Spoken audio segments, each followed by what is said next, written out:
ಸ್ವಾಗತಿಗೆ ಸ್ವಾಗತ. ವಿರಾಟನಗರದಲ್ಲಿ ಪಾಂಡವರ ಸಮಾಚಾರವೇನು ದೇವ? ರುಕ್ಮಿಣಿ, ಪಾಂಡವರು 12 ವರ್ಷ ವನವಾಸ, 1 ವರ್ಷ ಅಜ್ಞಾತವಾಸ ಮುಗಿಸಿಕೊಂಡು ಹಸ್ತಿನಾವತಿಗೆ ಹಿಂತಿರುಗಿದರು. ಅಲ್ಲದೆ ವಿರಾಟ ರಾಜನ ಪುತ್ರಿಯಾದ ಉತ್ತರೆಯೊಡನೆ ಅಭಿಮನ್ಯುವಿನ ವಿವಾಹವೂ ಆಯಿತು.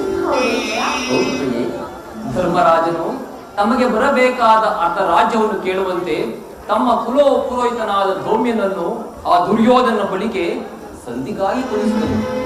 ಆದರೆ ಆ ಮಧೋನ್ಮತ್ತ ದುರ್ಯೋಧನನು ಸಂಧಿಗೆ ಸಮ್ಮತಿಸಲಿಲ್ಲ. ರುಕ್ಮಿಣಿ, ಯುದ್ಧವೇನೋ ಅನಿವಾರ್ಯವಾಗಿ ಮುಂದುವರಿಯುತ್ತಿದೆ. ರುಕ್ಮಿಣಿ, ಪುನಃ ಯುದ್ಧ? ಹಾಗಾದರೆ ಈ ನಿಮ್ಮ ವಿಶ್ರಾಂತಿ